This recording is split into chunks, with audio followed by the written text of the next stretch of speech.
Hello, good morning everyone. सभी को नमस्कार।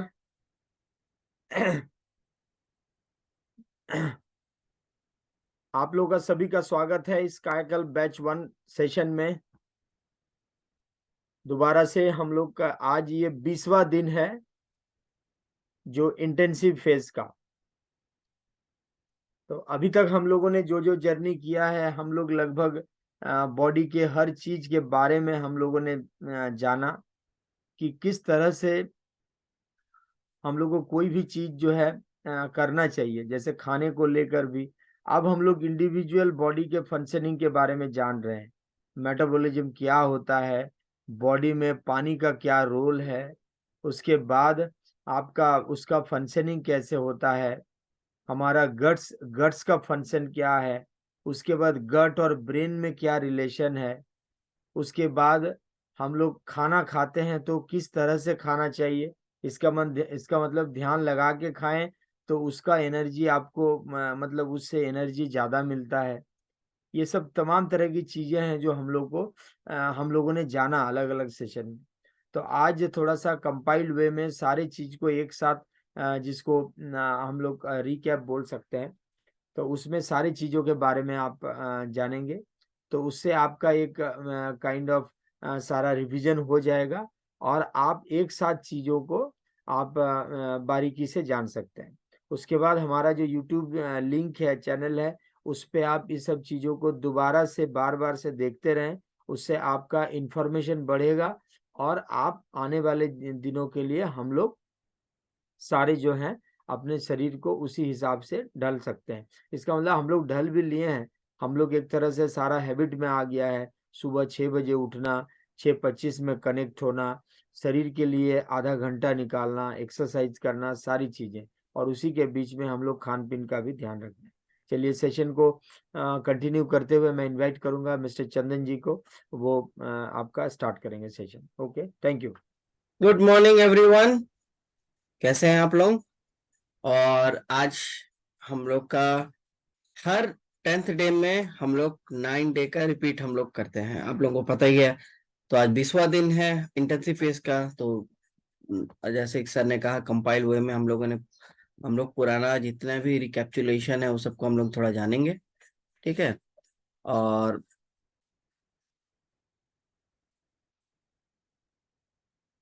पहले इसको थोड़ा जानते हैं, फिर एक टॉपिक हम लोग डिस्कस करेंगे। सबसे पहले हम लोगों ने प्रोटीन के बारे में बातें की।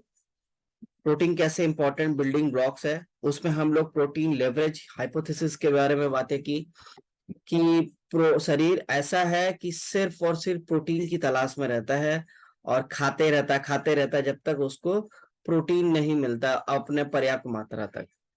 ठीक है, ये हम लोगों ने प्रोटीन लीवरेज हाइपोथेसिस के बारे में जाना है। इसलिए प्रोटीन अच्छा से आप अगर खाते हैं तो सैटाइटी देता है और जल्दी आपका तृप्त होता है और खाने की तलब कम होती है। फिर इसमें different types of amino acids के बारे में जाने कि हमारा शरीर प्रोटीन अमाइनो एसिड से बना है, 20 प्रकार का अमाइनो एसिड से। फिर वो जब खाना खाते हैं तो हमारा शरीर को धीरे धीरे मुंह से ही तोड़ना शुरू करता है, करते करते करते आंतों तक आते आते तोड़ देता है पेप्टाइड। पेप्टाइड से फिर तोड़ तोड़ के अमीनो एसिड फिर शरीर ले जाता है। फिर उसको अपने हिसाब से जैसे जहां जोड़ के फिर अपने हिसाब से प्रोटीन बनाता है। तो ये प्रोसेस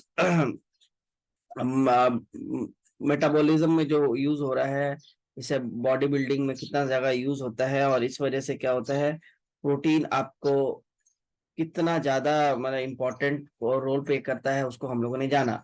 मसल्स सिर्फ बिल्ड अप नहीं करता, आपका हार्मोन्स एंजाइम हर चीज के लिए उसका वाइटल रोल है। ठीक है, आप समझ सकते हैं कि अगर हमारा शरीर अगर 70% पानी है, बच गया 30%, 30% में 15% आपका प्रोटीन है, इतना इंपॉर्टेंट है। फिर हम लोगों ने दादी माँ के किचन के बारे में जाना, कैसे वो इतना साइंटिफिकली नॉलेजेबल ना होते हुए कैसे उनको पता रहता था कि अचार को कैसे बैक्टीरिया मुक्त करा के उसको हम लोग फर्मेंट करा के उसमें से खाना ये किया जाए। ठीक है, कैसे बिना फ्रिज का वो लोग जानते थे कि कैसे खाना को रखा जाए सेफ लंबे समय तक के लिए। ठीक है, कभी किसी को चावल के अंदर डाल के रख देना, कभी किसी को ढक के रखना, कभी किसी का मुंह को गीला कपड़ा से रख देना, बस। बट नॉर्मल चीजें हैं, बट वो बहुत अच्छा इफेक्टिव वे से वो लोग करते थे। प्लस खाने का इंपॉर्टेंस जान रहे थे, उनको पता है क्या सीजन, क्या त्योहार आ रहा है, मौसम कैसा है, गर्मी है, ठंडा है, जाड़ा है, उस हिसाब से क्या बनता है, और वो लोकेशन के हिसाब से बनता है। फॉर एग्जाम्पल, हम लोगों ने जाना कैसे ज्वार अम्बील बोल के एक ज्वार का आटे का बन और बटर मिल्क बना हुआ एक ड्रिंक्स आता है, साउथ इंडिया में फेमस है बॉडी के लिए। जलजीरा हमारे यहाँ फेमस है। गार्लिक मिल्क के बारे में, जैसा सर्दी के लिए कितना ज्यादा इम्पोर्टेंट है। लड्डू जाना, मेथी का लड्डू, गोंद का लड्डू, सबका अलग अलग इम्पोर्टेंस हम लोगों ने जाना। फिर आम का छिलका का चटनी के बारे में जाना, वो भी एक यूनिक है और रेयर ही कोई करता है, लेकिन उसका भी इम्पोर्टेंस है। हवेंजर, एक फर्मेंटेड सोयाबीन, फर्मेंटेशन के बारे में हम लोगों ने जाना कितना इंपॉर्टेंट होता है। फिर एंडोरी पीठा उड़ीसा का है, उसमें भी फर्मेंट होता है दाल और चावल, तो इसके जो एब्सेंट प्रोटीन एसेंशियल, उसमें जो एसेंशियल प्रोटीन एब्सेंट है, दोनों दाल और चावल का मिलके कंप्लीट प्रोटीन डाइट बन जाता है। फिर उसको फर्मेंट किया जाता है, फर्मेंटेशन का बेनिफिट मिलता है। प्लस हल्दी पत्ता में लपेट के बनाया जाता है, तो उसका एक हल्दी का एकदम एसेंस जाता है, उसका एक माइक्रो न्यूट्रिएंट्स जाता है, वो हेल्थ के लिए अच्छा है ठंडा के टाइम में। ऐसे ही करके हम लोगों ने बहुत सारे जाना। फिर हम फिर हम लोग थर्मिक इफेक्ट ऑफ फूड के बारे में जाना, कि कैसे खाना हम लोग जब खाते हैं तो वो आपका फूड आपका ब्रेक डाउन करने में अलग अलग एनर्जी लगता है। आपका अगर कार्बोहाइड्रेट रिच फूड होगा थोड़ा जल्दी टूटेगा, प्रोटीन रिच होगा तो बहुत टाइम लगाता है। तो इसलिए अगर आप कार्बोहाइड्रेट रिच फूड नहीं खा के अगर प्रोटीन रिच फूड खाते हैं तो शरीर ज्यादा ऊर्जा लगाता है आपका शरीर को ब्रेक डाउन करने में प्रोटीन को, तो आपका वेट लॉस ज्यादा होता है।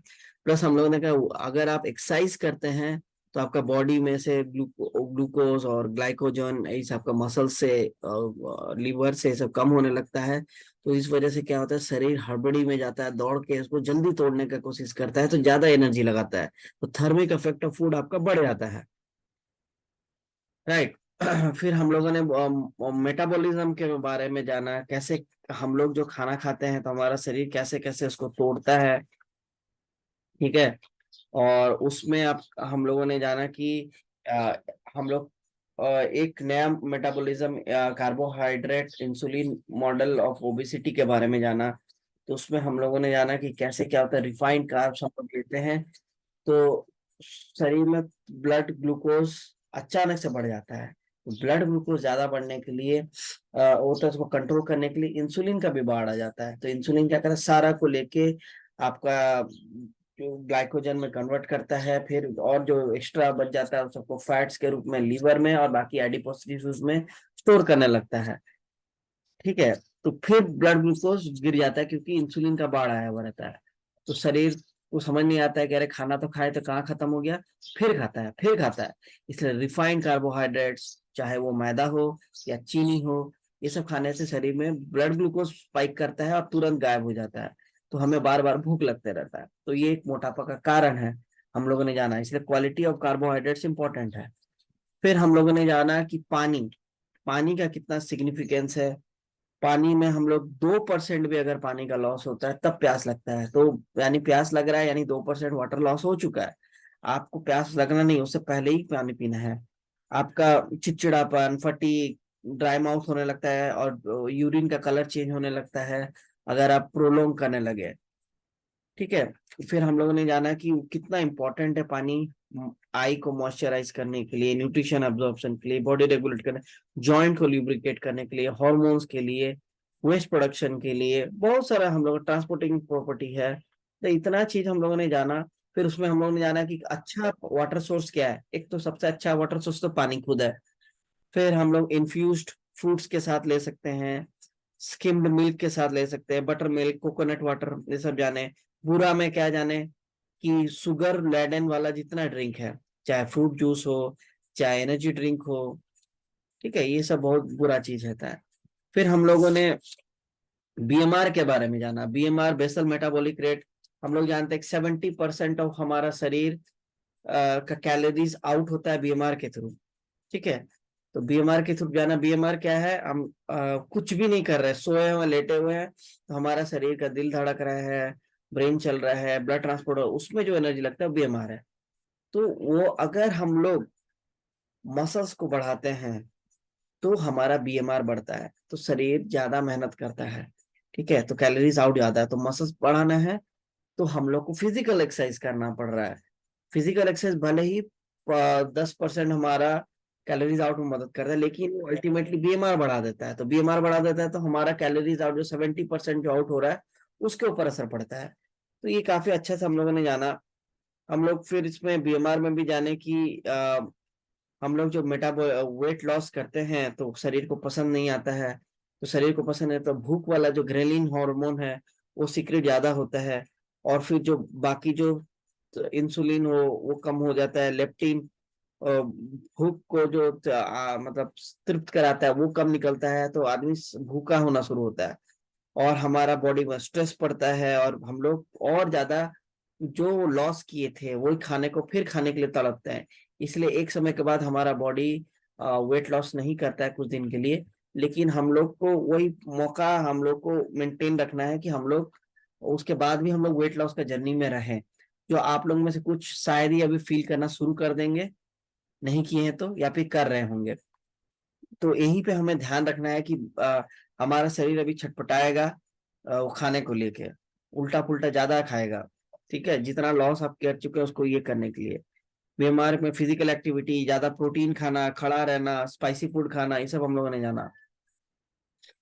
फिर हम लोगों ने गट फीलिंग के बारे में जाना, गट और ब्रेन का एक्सिस के बारे में जाना, कि कैसे हमारा दिमाग और ये जुड़ा हुआ है, ब्रेन से हमारा वेगस नर्वस सिस्टम हमारा आंतड़ी में जुड़ा हुआ है, फिर हमारा ये एंट्रिक नर्वस सिस्टम हमारा सब जगह जुड़ा हुआ है, वो सारा सिग्नल देता है ब्रेन को, क्या गट में हो रहा है ब्रेन को पता है, ब्रेन में जो हो रहा है गट को पता है।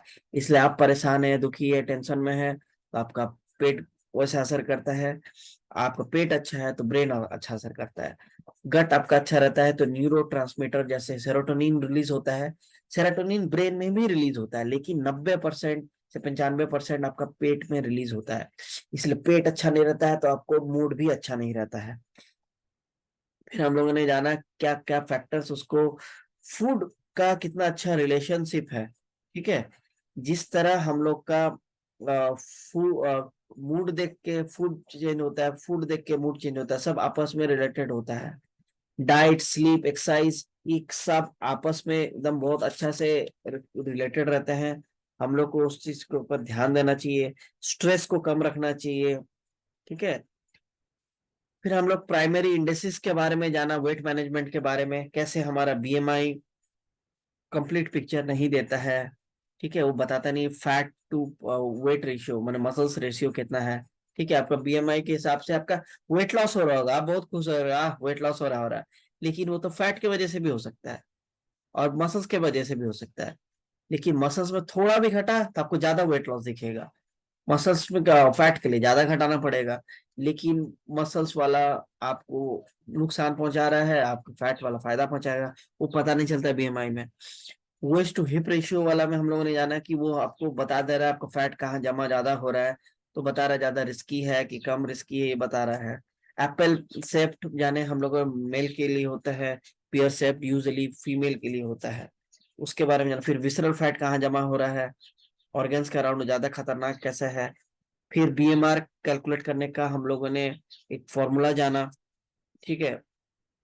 फिर ब्रेक द चक्रा क्यू, इसके बारे में जाना, ये सबसे बड़ा प्रॉब्लम होता है हमारे लिए, सबसे बड़ा प्रॉब्लम, इसीलिए ये वाला चीज को हम लोग जाना कि हम लोग प्रोग्राम्ड है सोसाइटल नॉर्म के हिसाब से रहने के लिए, सोसाइटी हमें स्वीकार करे, हमें पसंद करे, ये हम लोग चाहते हैं। इस वजह से हम लोग बहुत सारा तरीका जो शरीर का वेट लॉस जर्नी में प्रॉब्लम होता है या शरीर को नुकसान करता है वो भी करने लगते हैं, चाहे वो शराब हो, कहीं जाते हैं, स्कूल हो, कॉलेज, सॉरी कॉलेजेस हम लोग जाते हैं, या फिर हम लोग वर्क कल्चर में कलीग से सब बैठते हैं, हम लोग नहीं पीते हैं या बॉस पी रहा है तो हम लोग को एक लगता है कि हम उनके साथ नहीं बैठ रहे हैं, तो एक खराब इमेज आ रहा है तो हम पीने लगते हैं।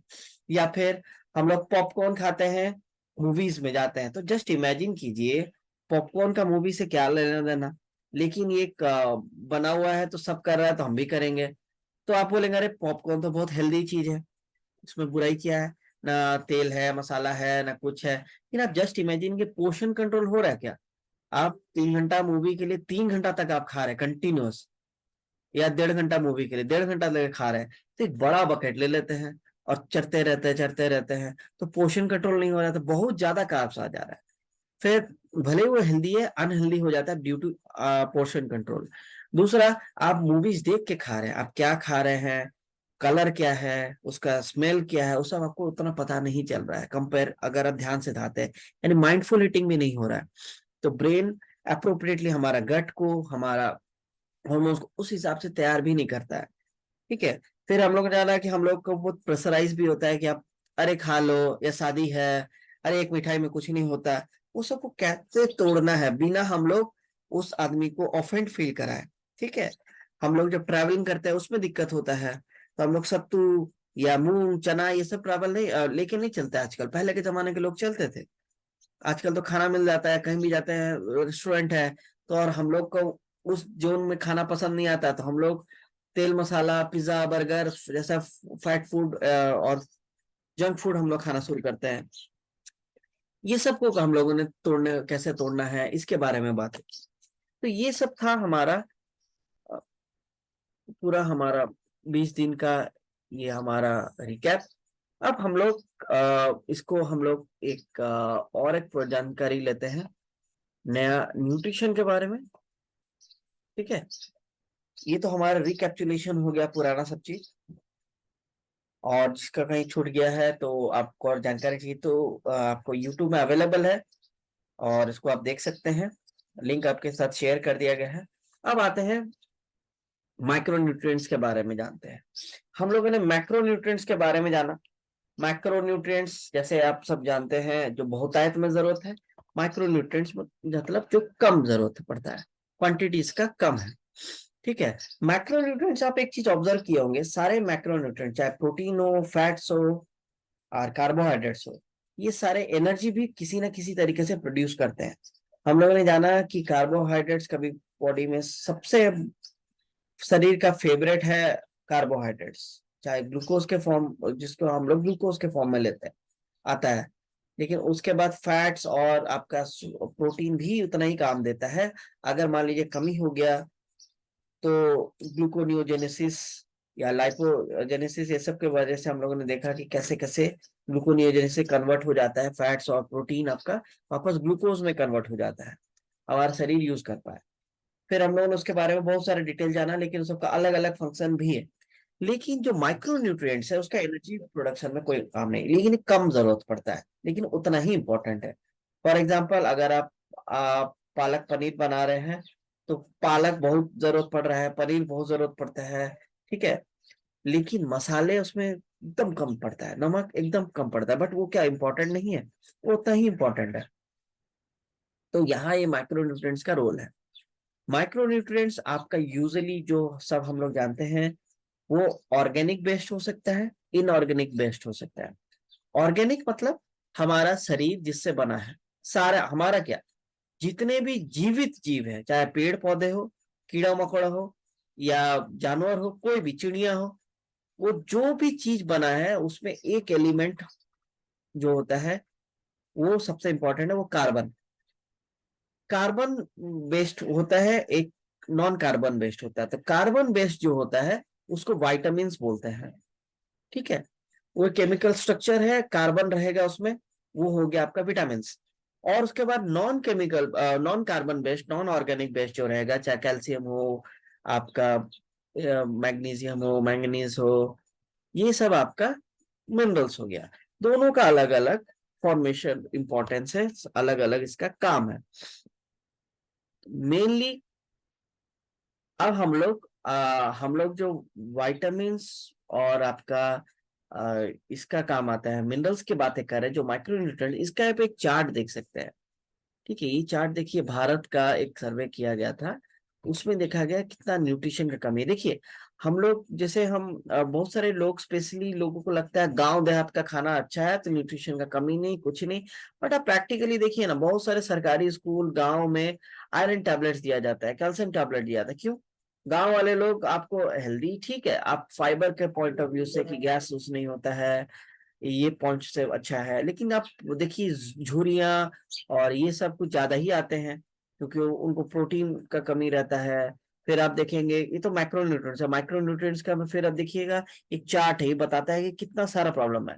इसलिए ये ऐसा नहीं है कि आप सिर्फ गांव देहात में है तो आपका खाना डाइट एकदम सब 100% परफेक्ट है, प्रॉब्लम्स रहती हैं।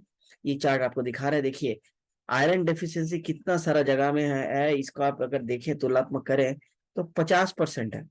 अच्छा, और एक चीज आप देखेंगे, जो रेड रेड जगह है ये सब में थोड़ा ज्यादा सीवियर आपका प्रॉब्लम है।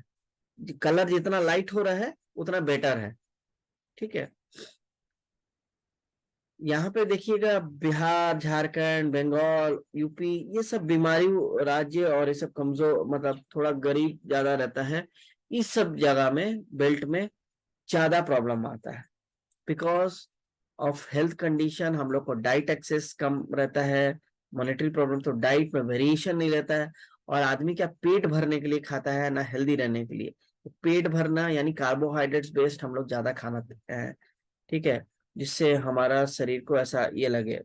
फिर विटामिन डी आप देख रहे हैं, आयरन का 50% पूरा डिफिशियंसी है इंडियन वुमेन में, 50%, मतलब आधे वुमेन आयरन डिफिशियंट है। विटामिन डी 70 से 90%। देखिए धूप से मिलता है, हमारा शरीर का क्या बोलते हैं, कन्वर्ट होता है। जो हमारा कोलेस्ट्रॉल है, ये भी फैट का एक प्रकार है, कोलेस्ट्रॉल बहुत अच्छा फंक्शन है। एक फंक्शन है कि धूप का संपर्क में आने से वो विटामिन डी में वो तक देखिए 70 से 90% का कमी हो रहा है वुमेन में। आयोडीन का कमी हो रहा है, इसलिए देखिए सरकार आयोडाइज नमक देता है, बोलता है खाना खाने के लिए। क्यों? विटामिन ए का कमी है, ठीक है, कैल्शियम का कमी हो रहा है। कितना ज्यादा आपको ये चीज दिख रहा है और ये बढ़ते जा रहा है। इससे कोई फर्क पड़ता, अमीर है गरीब है, ठीक है, हम लोग खाने पे ध्यान नहीं दे रहे हैं। अमीर लोगों के पास पैसा है तो वो जंक फूड की तरफ जा रहे हैं, गरीबों के पास ऑप्शन नहीं, नॉलेज नहीं, तो जो मिल रहा है वो खा रहे हैं। तो जो भी कर रहे हैं खाना गड़बड़ कर रहे हैं।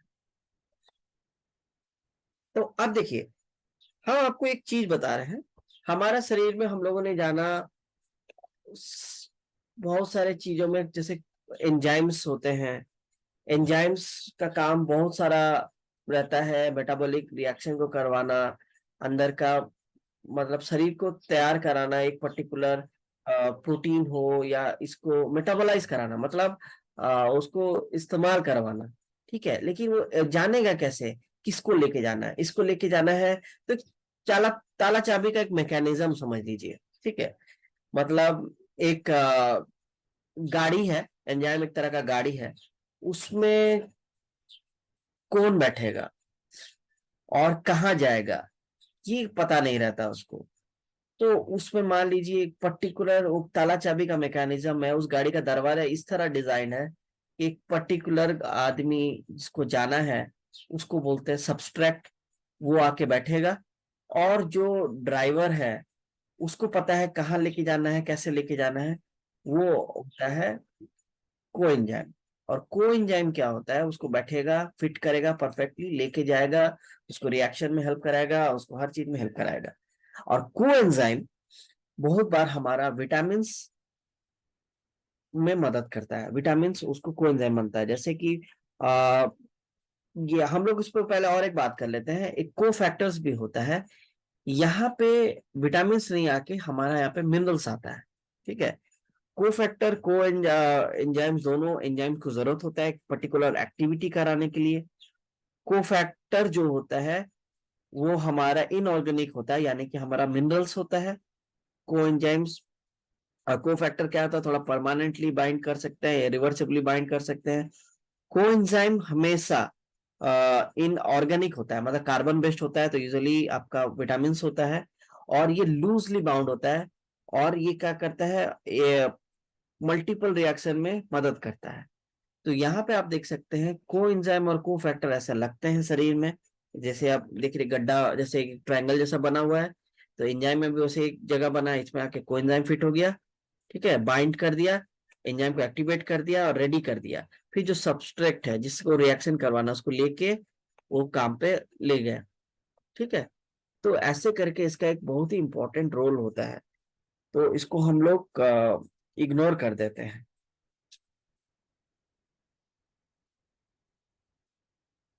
ये हमारा विटामिन का रोल है। विटामिन का देखेंगे बहुत सारा रोल जो होता है, मेटाबॉलिज्म रिलेटेड ज्यादा रोल रहता है, ठीक है। ये एक एनर्जी प्रोडक्शन में यूज होता है, इम्यून फंक्शन में यूज होता है, सेल ग्रोथ में, सब में काम आता है। जो कि फैट सॉल्युबल भी होता है, वाटर सॉल्युबल भी होते हैं। जैसे फैट सॉल्युबल कौन है? कीड़ा, ये याद रखने में इजी होता है, कीड़ा बोलने में KEDA, KEDA विटामिन जो होता है, ये सारे फैट सॉल्युबल होते हैं। बाकी जो विटामिन C, B ये सब होता है आपका वाटर सॉल्युबल। फिर मिनरल्स का यूजुअली जो रोल होता है, स्ट्रक्चरल मैक्सिमम रहता है, स्ट्रक्चर प्रोड्यूस कर देने में। जैसे फैट, आपका बोन हो गया, आपका न्यूरॉन्स हो गया, सब बनाने में जो मटेरियल लगता है वो में आपका मिनरल्स का रोल होता है। फिर इलेक्ट्रोलाइट्स के रूप में फंक्शन करते हैं और शरीर को एक होमोस्टेसिस लेवल पर रखते हैं, ठीक है।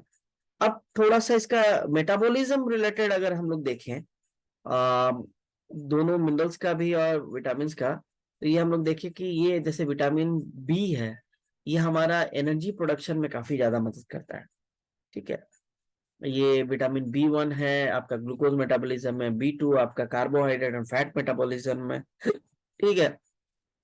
B3 आपका इसमें भी प्रोटीन, फैट, ग्लूकोज सब में मदद करता है। पेंटोनोइक एसिड यानी B5, ये न्यूरोट्रांसमीटर का सिंथेसिस और कोलेस्ट्रॉल का असिस्ट करने में भी मदद करता है। देखिए कोलेस्ट्रॉल भी जरूरी है, ठीक है। बैलेंस जब आउट होता है तब प्रॉब्लम होता है।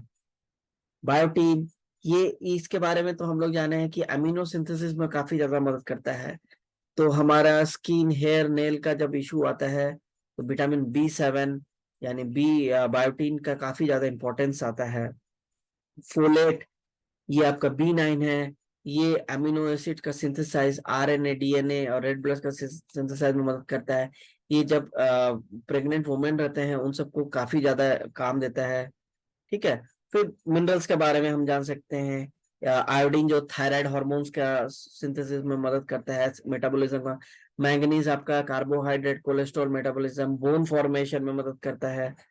सल्फर कुछ कुछ एंजाइम बनाने में मदद करता है, अमीनो एसिड्स में मदद करता है, ठीक है। क्रोमियम का इंपॉर्टेंस है आपका लिपिड प्रोटीन मेटाबॉलिज्म में, ठीक है। मॉलिब्डेनियम का अलग रोल है। तो ये सब इंपॉर्टेंस आपका न्यूट्रिशन का होता है।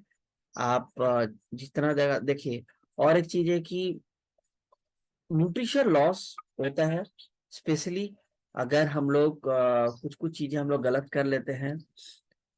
तो हम लोग का देखिएगा, अगर हम लोग अगर बहुत दिन लग जाता है, अगर आपका देखिए ना, फल सब्जी कटता है, मार्केट से होते हुए हमारे पास आता है, तो कई कई दिन लग जाते हैं, ठीक है।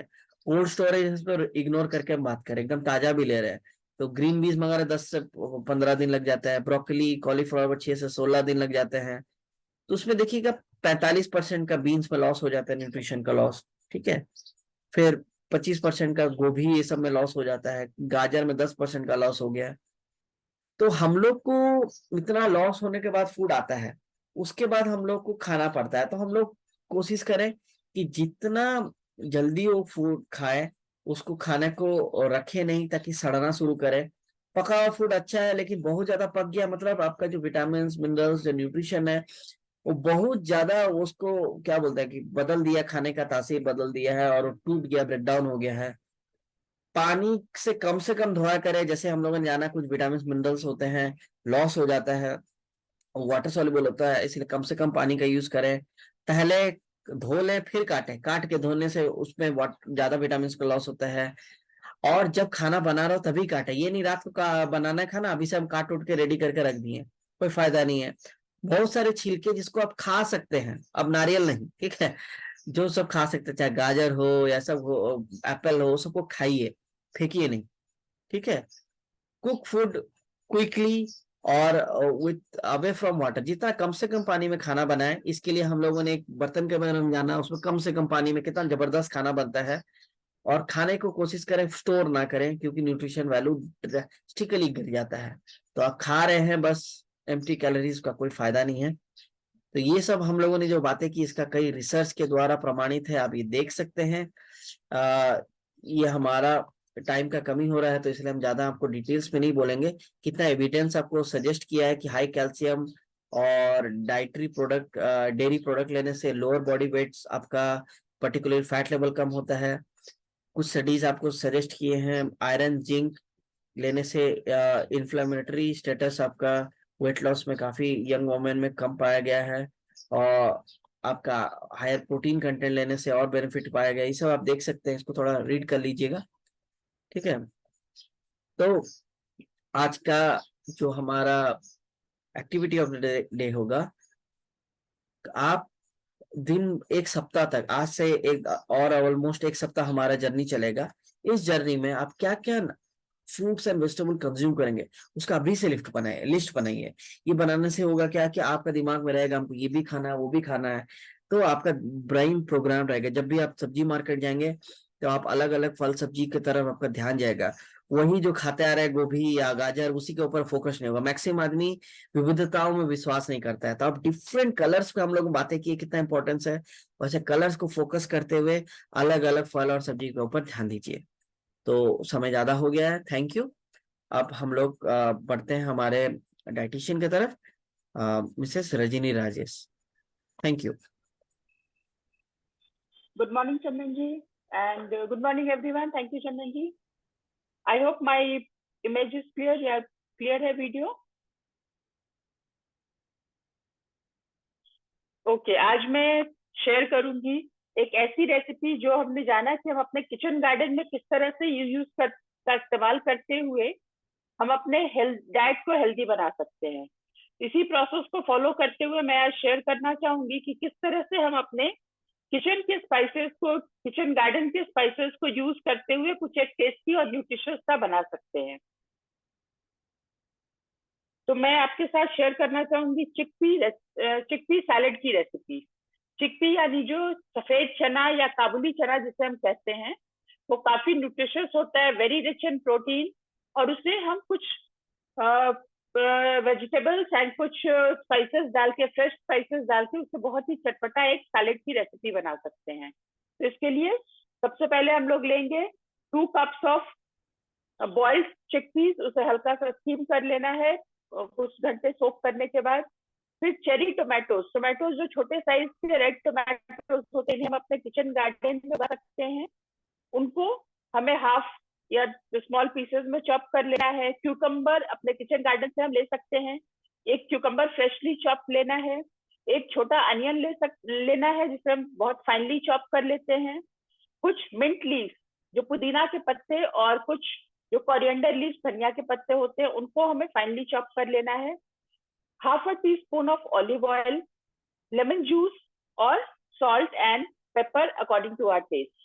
इन सबको हमें एक बोल में एक साथ मिक्स करना है और फिर उसे अच्छे से मिक्स करना है। और उसे मिक्स करने के बाद हम इसमें कुछ और प्रोटीन ऐड करने के लिए हम पनीर को स्क्रम्बल करके या डाइस करके भी ले सकते हैं। उन सबको अच्छे से मिक्स करके ये एक कंप्लीट, आप इसे अपने लंच में भी ले सकते हैं। इंस्टेड ऑफ जो कार्बोहाइड्रेट रिच हमारा लंच होता है, उसे रिप्लेस कर सकते हैं, इस जो हमारा चिकपी सैलेड है इससे रिप्लेस कर सकते हैं। और इसकी अगर मैं बात करूं न्यूट्रिशनल वैल्यू की कि क्या न्यूट्रिशन हमें मिलता है, तो यहाँ पे हमें जो कैलोरीज मिलती है करीब 80 to 100 कैलोरीज मिलती है। ये 4 लोगों के लिए जो मैं आपको बता रही हूँ, ये 4 लोगों के लिए है। उसके हिसाब से 1 सेकेंड,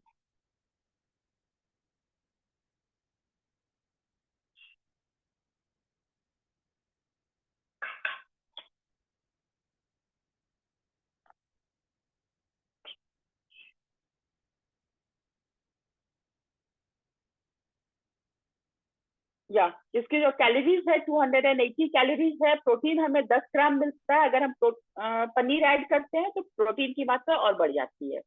कार्ब्स ओनली 40 ग्राम्स है, फाइबर हमें 10 ग्राम्स ऑफ फाइबर मिलता है, ओनली 10 ग्राम्स ऑफ फैट, जिसमें सैचुरेटेड फैट सिर्फ 1.5 ग्राम है, कोलेस्ट्रॉल इसमें 0 मिलीग्राम है, सोडियम हमें जो माइक्रोन्यूट्रिएंट्स की हम बात कर रहे थे, कुछ मिनरल्स है जिसमें सोडियम आता है जो बहुत काफी इंपॉर्टेंट है हमारे बॉडी के लिए, वो 360 मिलीग्राम मिलता है, पोटेशियम 460 मिलीग्राम, विटामिन सी चूंकि हम इसमें लेमन जूस यूज कर रहे हैं तो इसमें 20% जो हमारा डेली वैल्यू है वो हम यहाँ से कवर कर सकते हैं विटामिन सी के जो हमारा रिक्वायरमेंट है उसका।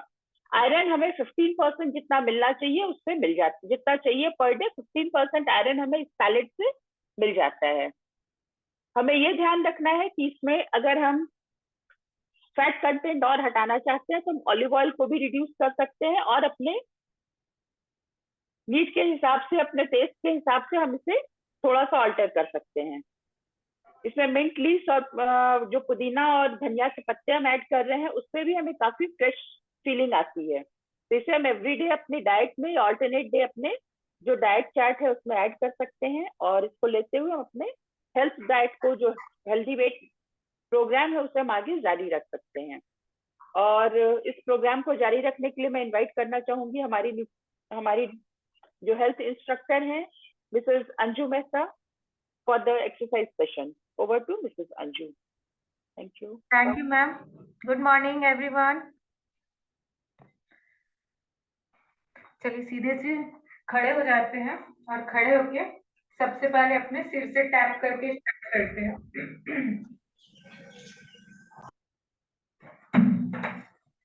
सिर पे टैप करने से बहुत सारे अच्छे हार्मोन्स जो हमारे शरीर में रिलीज होते हैं जो हमारे हेल्थ के लिए काफी अच्छे होते हैं।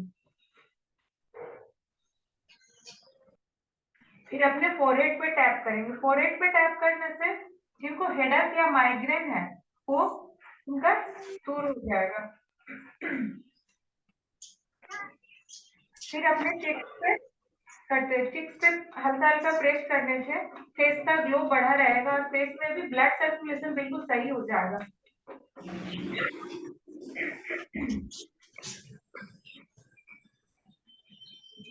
फिर अपने गर्दन पे हल्का से पहले सहलाएंगे, फिर उसको थपथपाएंगे। इससे जिनको थायराइड की प्रॉब्लम है, वो हाइपो हो या हाइपर, दोनों में उनको राहत होगी।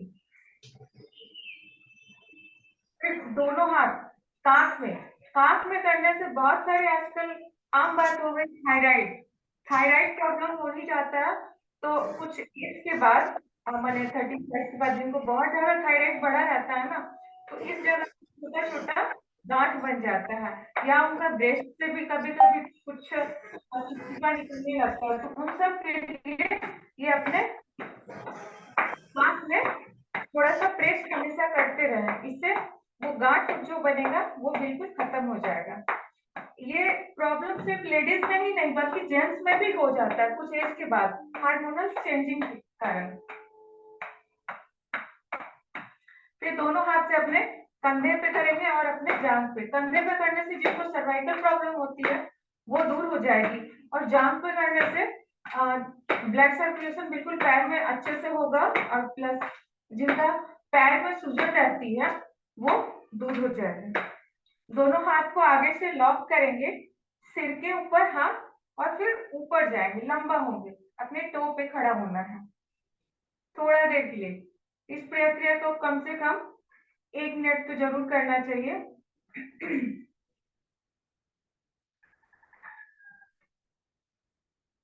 जितना लंबा हो सकते हैं।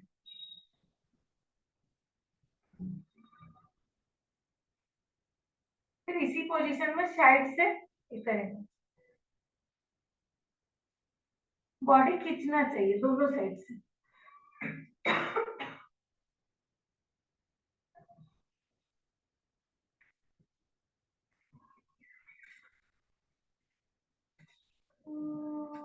एक हाथ ऊपर या कमर पे रख के, एक हाथ ऊपर और दूसरा हाथ नीचे, साइड स्ट्रेचिंग।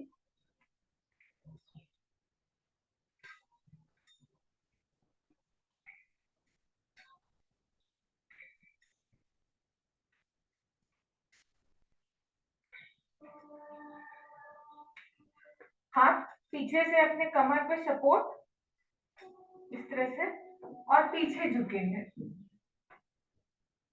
फिर आगे,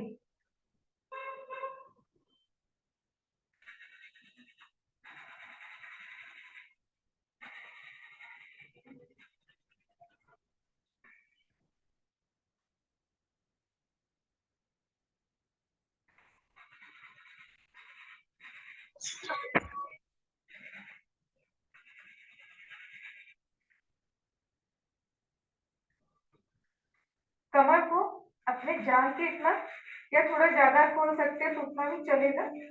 कमर पे झुक के बस एक बार में एक साइड से पैर को छुएंगे, दोनों हाथ से उठेंगे, फिर दूसरे साइड से दोनों हाथ एक साथ।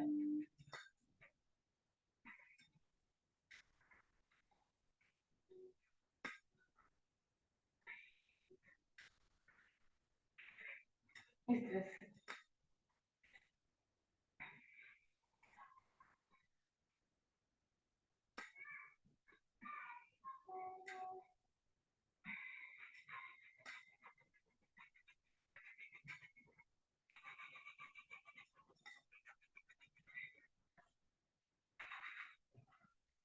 कमर पे हाथ और कमर को गोल गोल घुमाएंगे।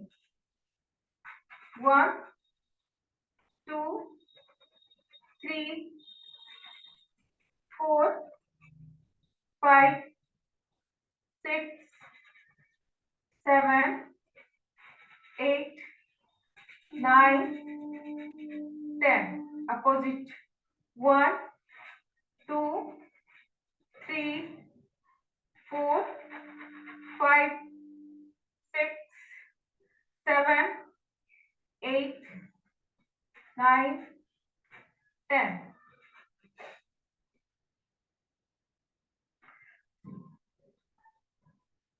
अभी कमर से हाथ हटा के अपने कंधे पे या गर्दन पे, या नहीं कुछ इस तरह से करके अपने सिर के पास भी रखेंगे, और इसको एक पैर थोड़ा पीछे जाएगा, पीछे से आगे करेंगे।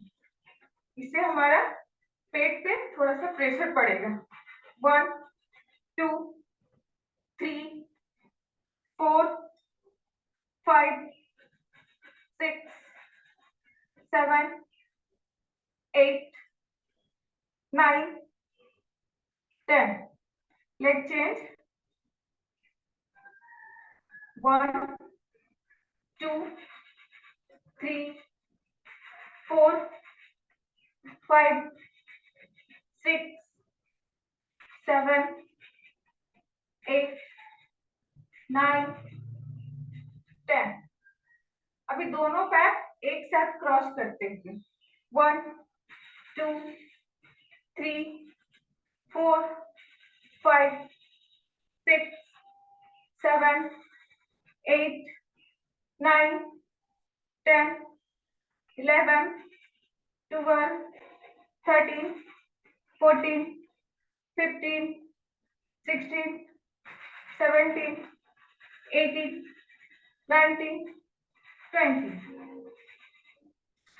इतना करने में थोड़ा सा थक जाएंगे तो सिर्फ हाथ को ऊपर करके श्वास भरेंगे और धीरे से छोड़ेंगे। इसको 1 से 2 बार कर लेने से पूरा बॉडी आपका रिलैक्स हो जाएगा। एक चेयर लेंगे, चेयर पे आराम से बैठिए, छोड़नी नहीं है, कुर्सी अपनी पकड़े रहनी है।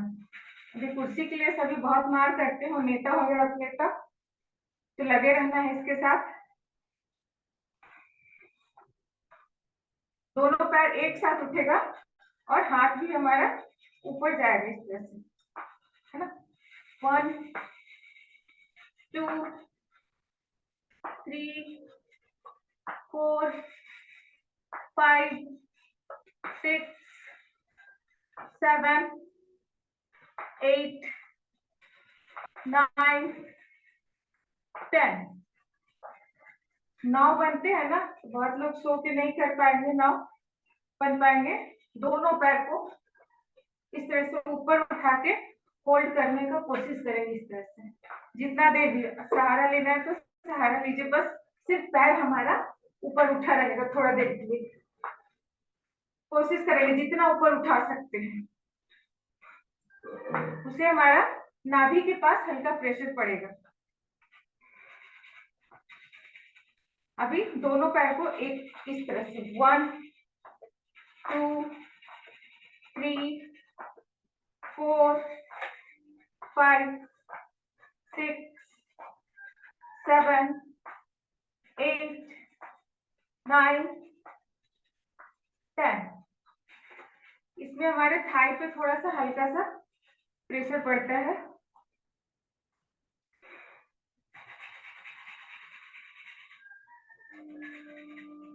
एक पैर इस तरह से मोड़ेंगे और हाथ ऊपर से नीचे लाने का कोशिश करेंगे, छूने का पैर। 1 2 3 4 5 6 7 8 9 10। Leg change.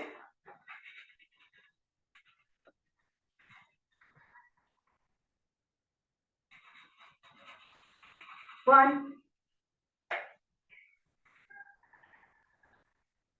1 2 3 4 5 6 7 8 9 10।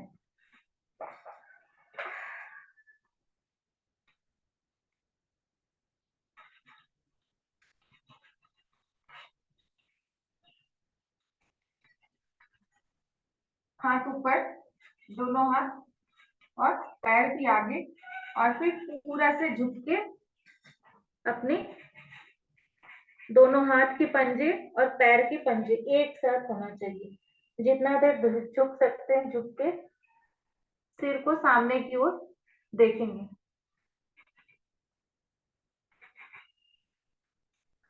फिर सीधा, फिर श्वास भरते हुए नीचे और छोड़ते हुए फिर ऊपर की ओर देखेंगे।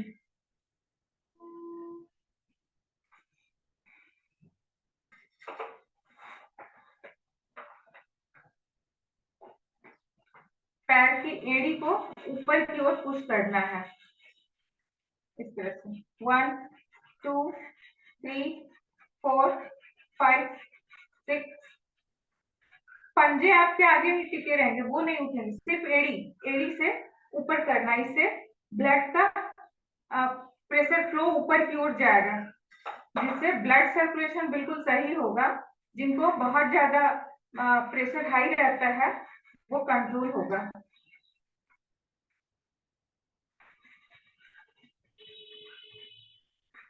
जब भी खाली बैठे हो आप चेयर पे तो इस तरह से करते रहेंगे।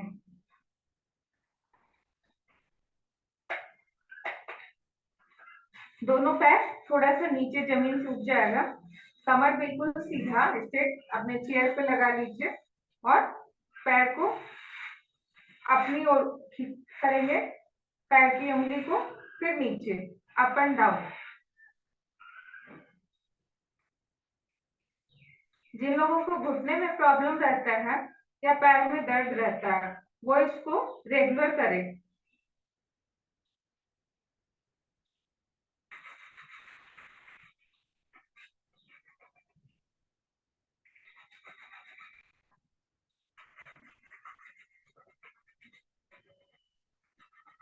दोनों पैर एक जगह और फिर इसको साइड टू साइड करेंगे। 1, जितना ज्यादा खोल सकते हैं, 2 3 4 5 6 7 8 9 10।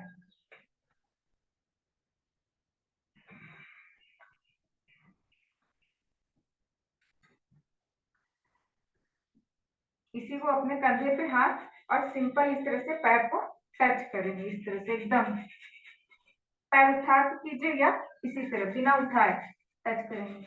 तो ये हमारा साइड में बहुत ज्यादा स्ट्रेच होगा। 1 2 3 4 5 6 7 8 9 10। उसी पे बैठे बैठे ना पूरा शरीर अकड़ जाता है, जो लोग ऑफिस में ज्यादा देर वर्क करते हैं।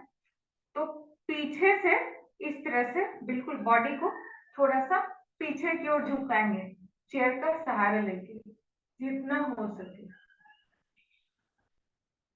फिर आगे की ओर थोड़ा झुकेंगे, हाथ पीछे ही रहेगा। दोनों हाथ को अगर पीछे में करके लॉक कर सकते हैं इस तरह से तो लॉक कर लीजिए और फिर आगे झुकेंगे।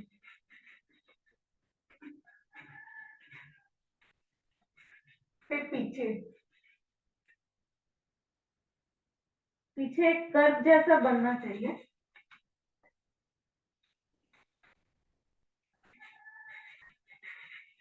इससे उनको जो रीढ़ की हड्डी में थोड़ा जो दर्द महसूस होता है ना, उससे वो राहत पाएंगे। और कंधे वगैरह थोड़ा सा अकड़े हुए रहते हैं, उससे भी उनको राहत हो जाएगी। चेयर पर ही पूरे पालथ मार के बैठ जाएंगे सुखासन में।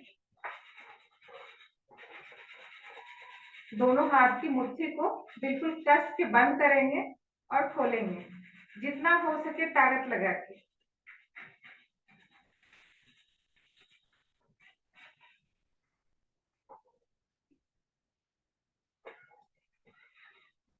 एक हाथ हमारा घुटने पे आएगा, दूसरे हाथ से कोशिश कीजिए कि चेयर के पिछले पार्ट पे हाथ जाए और साइड घूमेंगे, फेस पूरा साइड साइड से पीछे देखने की कोशिश कीजिएगा अपने चेयर के पीछे।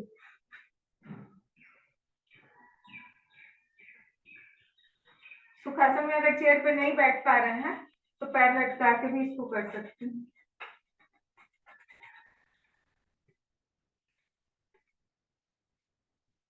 इसको कम से कम 5 टाइम करते हैं।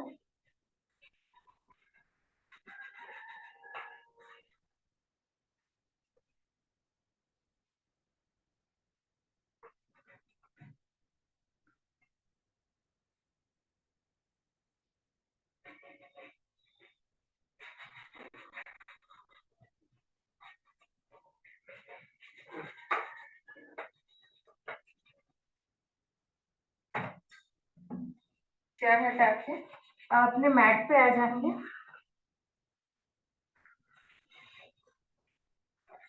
और लेट के बिल्कुल रिलैक्स करेंगे, सिंगल लेग। इसको आप पर डे जब भी आप लेटते हैं ना बेड पे, इसको कीजिए। जिनको थोड़ा बहुत भी अगर एसिडिटी की प्रॉब्लम है वो दूर हो जाएगा। सिंगल लेग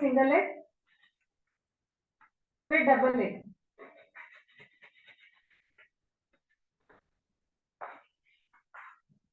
एक पैर के ऊपर अपने हाथ पूरा पीछे और एक साइड पैर और दूसरे साइड हमारा फेस, पेट पे थोड़ा ट्विस्ट होगा।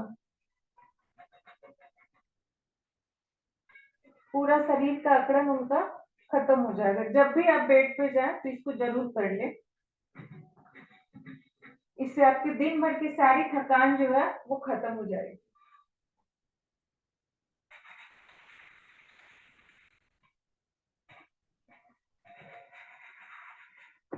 दोनों पैर को सीधे ऊपर उठाएंगे और जिनका पैर बहुत ज्यादा सूजन रहता है ना, या फूला हुआ या दर्द रहता है, वो पैर को ऊपर उठाने के बाद इस तरह से हल्का हल्का प्रेस करेंगे। इससे उनको दर्द में या सूजन में काफी राहत होती है।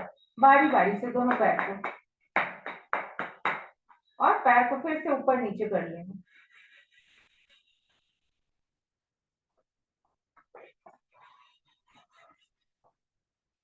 इसी पोजीशन में पैर आगे और आगे अपनी आगे की ओर ले जाना चाहिए, इस तरह से।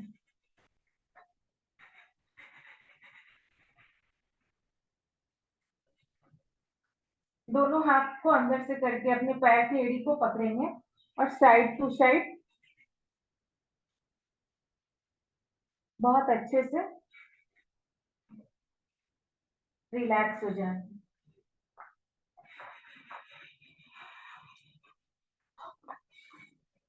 सुखासन में बैठते हैं,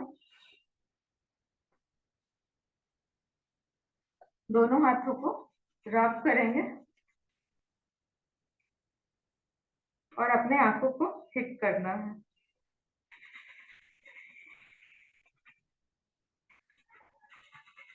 एक्सरसाइज के बाद बहुत कोई जिनको ज्यादा थकावट हो जाती है वो पूरा लेट के सुप्तासन में भी रिलैक्स कर सकते हैं। दोनों हाथों को कस के रब करके अपने फेस पे गोलाई में जोर से ताली बजाएंगे और हंसेंगे, हा हा हा हा हा। सबसे अच्छा एक्सरसाइज हंसना है, जितना आप खुश रहेंगे उतना आप स्ट्रेस से मुक्त रहेंगे। Thank you. Go to host. Okay, thank you ma'am for the wonderful session. बहुत बढ़िया रहा सेशन आज का। एंड आपने जो बारीकी से बेसिक्स जो एक्सरसाइज बताते हैं, जिसको हम लोग घर पे बैठ के भी बता कर सकते हैं, या ऑफिस में भी बैठे हैं कुर्सी पे तो भी हम उसको रेगुलर एक्सरसाइज में कर सकते हैं, ये बहुत बढ़िया है। तो हमारा ये मॉर्निंग में अगर हम अपने स्वास्थ्य के लिए आधा घंटा निकाल सकते हैं, अब दिन भर के लिए हम लोग चुस्त दुरुस्त हो जाते हैं, तो ये हमें करना भी है। तो अभी हम लोग का हमारा शरीर जो है पूरी तरह से ऑटो पायलट मोड में आ चुका है। हम लोग सुबह उठते हैं, सारी चीजें जो है अपने तरीके से करने लग गए हैं, और हमारा शरीर, हमारा बॉडी जो है, ब्रेन, ह्यूमन ब्रेन खुद ब खुद सारी चीजें करने लग गया है। ये बहुत अच्छी बात है। चलिए, आज का सेशन बहुत बढ़िया रहा। एंड टुमारो, कल हम लोग इसी समय दोबारा मुलाकात करेंगे। और तब तक के लिए सभी को स्वस्थ रहिए, मस्त रहिए और व्यस्त रहिए।